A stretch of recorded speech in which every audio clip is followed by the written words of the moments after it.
Го разбираме чувствителниот момент на политичката кампања и затоа апелираме до сите инволвирани чинители во кампањата проектот Рудник на можности и Ловица штука да не се користи и злоупотребува во каква било политичка конотација, велат од компанијата Euromax Resources. Мораме конечно сите да бидеме доволно зрели и одговорни кон иднината и да ја прифатиме реалноста дека се работи за потенцијално најголема гринфилд странска инвестиција во земјава, што ќе донесе значајна економска корист и благосостојба за сите граѓани, особено за жителите во Струмичкиот регион. Апелираме и до политичарите во текот на политичката кампања да се воздржат од коментари за проектот, затоа што така можеби ненамерно влијаат и на работата на судството и правната процедура која се одвива во надлежниот суд, а е поврзана со проектот, велат од компанијата. Од тука додаваат дека во екот на оваа глобална здравствена, економска и социјална криза, предизвикана од девистирачката вирусна пандемија, токму овој проект представува уникатна можност брзо и ефикасно да помогне за заздравување и развој на националната економија. Нагласуваат дека мегапроектот Рудник на можности е модерен рударски комплекс што ќе се гради и ќе биде опериран согласно највисоките европски и светски стандарди.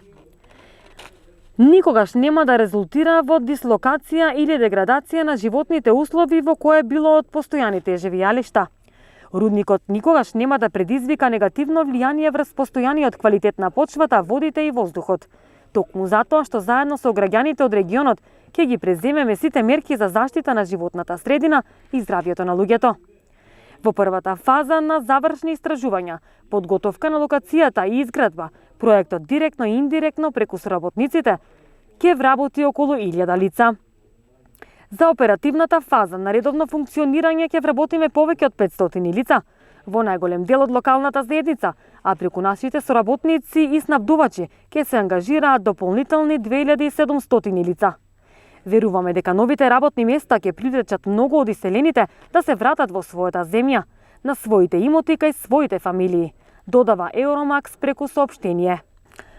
Велат дека досега во проектот биле инвестирани повеќе од 50 милиони евра, а за првата фаза на изградба предвидени се околу 340 милиони евра. Околу 73 милиони евра секоја година ќе се исплаќаат за комерцијални договори со локалните кооперанти. Во државниот буџет годишно ќе се слеваат околу 24 милиони евра, од кои над 3 милиони евра ќе се одвојуваат во буџетите на локалната управа.